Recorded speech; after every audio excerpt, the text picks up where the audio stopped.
The pot roast was getting cold, but my mother kept refilling everyone's wine glasses as my brother Mike continued his performance. "I mean, seriously," he said, waving his fork for emphasis. "Who needs a smart device that tracks their pet's emotional state? It's the dumbest thing I've ever heard." My name is Sophie Chen, and at 29, I just sold my pet tech company, Pawprint AI, to Google for $4.2 billion. Not that anyone at this family dinner table knew that yet. "It's not just emotional tracking," I said quietly, pushing my peas around my plate. "The AI can predict health issues before they become serious, potentially saving pets' lives." Mike rolled his eyes. "Right, because what the world really needs is more hypochondriac pet owners. Tell me, how many of these magical collars have you actually sold?" I took a sip of water, thinking about the confidentiality agreement sitting in my laptop bag. The acquisition wouldn't be announced until market open tomorrow, but the numbers were staggering: 12 million units sold in the past year alone, with a waiting list twice that long. "Sales are going well," I said simply. "Going well?" Mike snorted.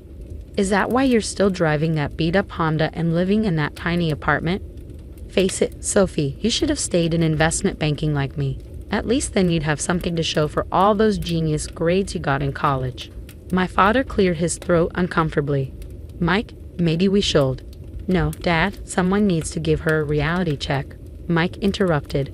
"She quit a 6-figure job to play with circuit boards in her garage. It's embarrassing."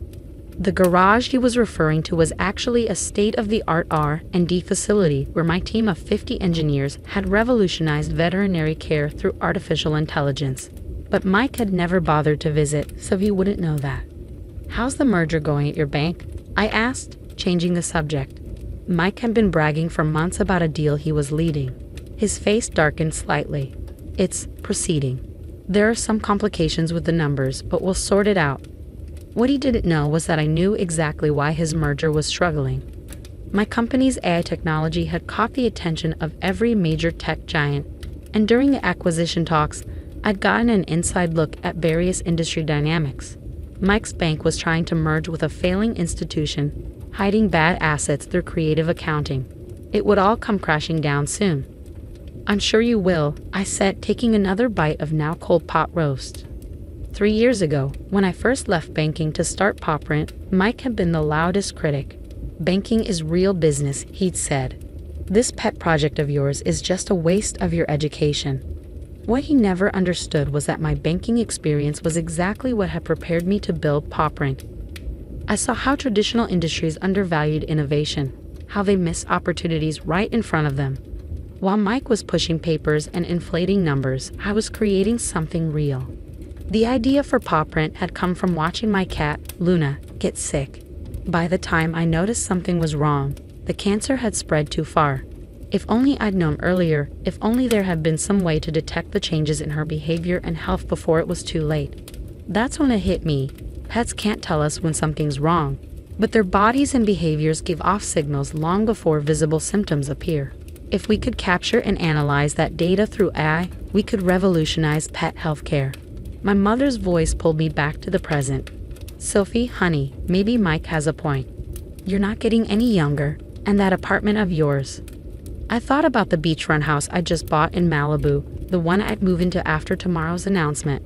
The real estate agent had been shocked when I paid cash. But that's what you can do when you've been quietly building a billion-dollar company. "I like my apartment, Mom," I said. "It's close to work." Mike laughed. "Work? You mean your little pet project? Come on, Sophie, it's time to grow up. Even my junior analysts make more than you probably do with your toy company." If he only knew. His entire bank's market cap was less than what Google had just paid for my toy company. Tomorrow, every financial news outlet would be running the story: Google acquires Pawprint AI in largest pet tech deal in history. But for now, I just smiled and asked Mom to pass the gravy.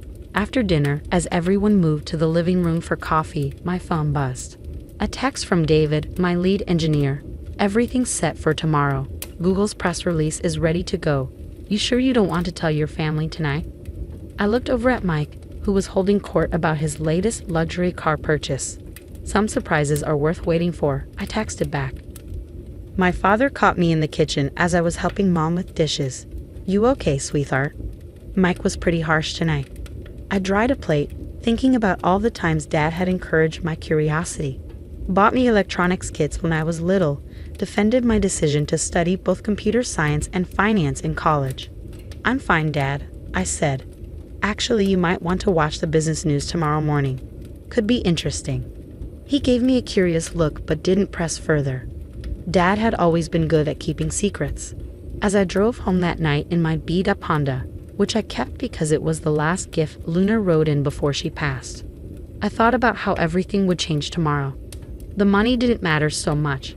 I'd been effectively a billionaire on paper for months as the acquisition talks progressed. What mattered was finally being able to step out of the shadows, to show my family and the world what I built. My phone buzzed again. Another text, this time from Sarah Kim, my attorney. "Final paperwork is complete. The merger Mike's working on just got flagged for regulatory review. Timing couldn't be better." I smiled, thinking about tomorrow's board meeting at Mike's bank. He'd be trying to explain why he missed the red flags in his merger targets books right around the time my face would be appearing on CNBC. Sometimes the best revenge isn't about proving people wrong. It's about proving yourself right. The morning of the announcement, I woke up early and made coffee in my modest apartment. The view of Silicon Valley from my balcony was particularly beautiful today, or maybe that was just my mood. My phone started buzzing at 6:30 a.m. First CNBC, then Bloomberg, then what felt like every financial journalist in the country. They all seen the press release. Google acquires PawPrint AI for $4.2 billion, marking largest pet tech acquisition in history. I declined the interviews for now. There would be time for that later. Instead, I turned on CNBC and waited. At 7:45 a.m., my face appeared on the screen alongside the acquisition headlines. Within minutes, my phone exploded with notifications. First was Mom, "Sophie? Is this real? Call me." Then Dad. I knew it. "So proud of you, sweetheart." Mike's name was notably absent from my notifications. I drove to PawPrint headquarters, where my team was gathering for the announcement. As I walked through the office, people were hugging, crying, celebrating. Many of them had taken equity instead of higher salaries when they joined. They were all millionaires now. "Ms. Chen," my assistant Rachel called out, "your brother's bank is trying to reach you. Apparently, they're interested in investment opportunities." I smiled. "Tell them to contact Google's corporate development team. We're a subsidiary now." The irony wasn't lost on me. 3 years ago, when I was trying to raise my first round of funding, I'd approached Mike's bank. He'd laugh me out of the building, telling me to come back when you have a real business plan. Now his bank was desperate for a piece of the action, but it was too late. The same day my acquisition was announced, news broke about the troubled merger Mike had been working on. The target company's books were worse than anyone had realized. His bank stock was in freefall. Around noon, my mother showed up at the office, tears in her eyes. "Why didn't you tell us?" she asked, hugging me tight. "All this time we thought." "You thought what, Mom?" "That I was failing. That Mike was right about me wasting my potential." She had the grace to look embarrassed. "We just worried about you, working all those hours, living so modestly when you could have had such a comfortable life in banking." I led her on a tour of the office, showing her the labs where we developed our AI technology, the walls covered in thank you letters from pet owners whose animals' lives had been saved by our early detection system. "I am comfortable, Mom," I said. "I've been comfortable for a while. I just didn't need to show it off." My phone buzzed. Mike was finally calling. I let it go to voicemail. Later that afternoon, I had my first official meeting with Google's executive team. They wanted to discuss expansion plans, integration strategies, and my role going forward. I'd be leading their new pet technology division with a significant budget and autonomy. As I left the Google campus, another voicemail from Mike.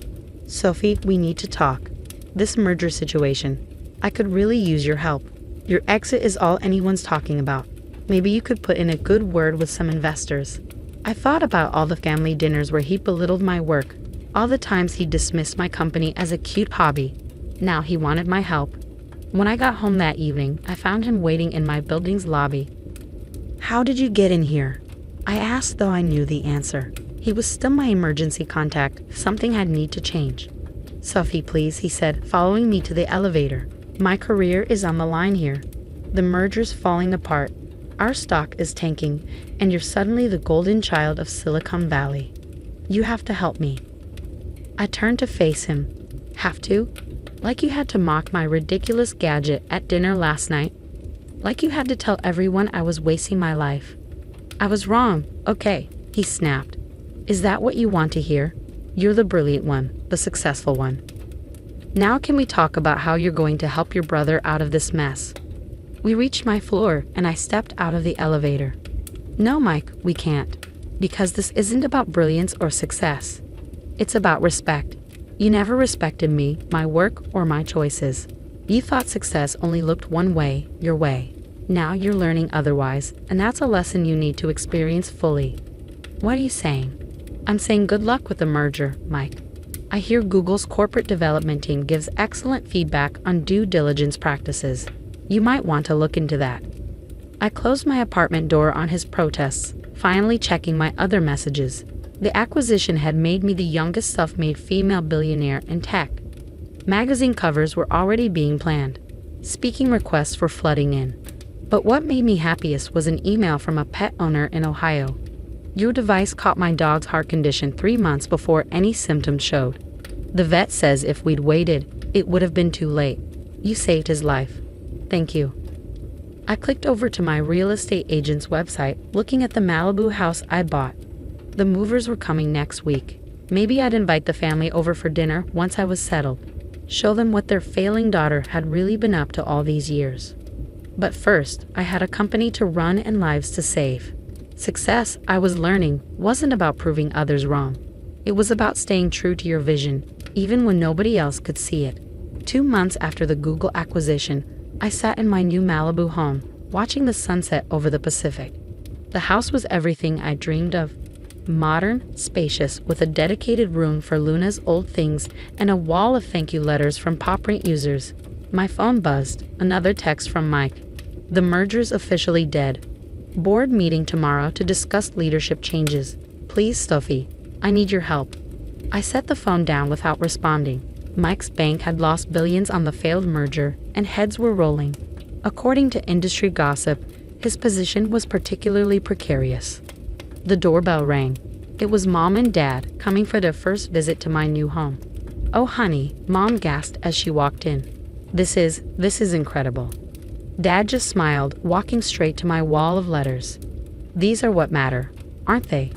he said, reading the stories of pets saved by PopRent's early detection system. "They are," I agreed. "The money's nice, but this is why I built it." We sat on the terrace for dinner, prepared by the private chef I'd hired, one luxury I decided to allow myself.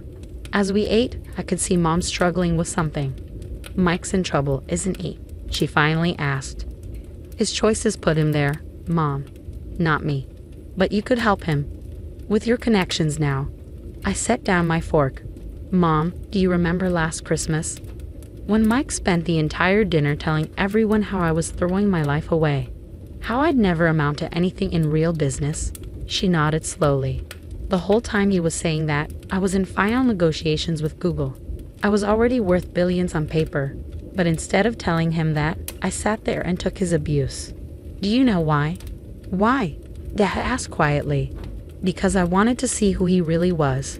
Not who he pretended to be when he needed something, but who he was when he thought I had nothing to offer him." The next morning, I drove to Mike's bank for the board meeting. Not to help him, but because Google was considering acquiring some of the bank's technology assets in the wake of the failed merger. As the new head of special projects, I'd be leading the evaluation. Mike was waiting in the lobby, looking like he hadn't slept in days. "Sophie, thank God," he started, but I held up a hand. "I'm here as a potential acquirer, Mike. Nothing more. Google is interested in your AI trading platform. We'll be evaluating it over the next few weeks." His face fell. "But I'm your brother." "Yes, you are. And for years, you used that relationship to tear me down. To make yourself feel bigger by making me feel smaller. Now that the tables have turned, you want to use that same relationship to save yourself." I said I was sorry. "No, Mike, you said you were wrong. There's a difference. Sorry means understanding the harm you caused and wanting to make amends. Wrong just means the outcome didn't match your expectations." I walked past him to the elevator, remembering all the times he'd made me doubt myself, all the family dinners where he'd dismissed my dreams. The board meeting was brief. Mike's team presented their technology, trying desperately to impress Google's new pet tech division head. I asked pointed questions, exposed flaws in their system, and watched my brother squirm as I demonstrated a level of technical knowledge he never knew I possessed. Afterward, I found Dad waiting by my car. "You didn't have to be so hard on him in there," he said. "Yes, I did. Not for revenge, Dad. For his own good. Mike needs to learn that success isn't about putting others down or taking shortcuts. It's about building something real, something that helps people, or in my case, helps pets." Dad nodded slowly. "You know, you remind me of your grandmother. She built her business from nothing, faced all kinds of discrimination, but never lost sight of why she was doing it." I smiled, thinking of Grandma Chen and her fierce determination.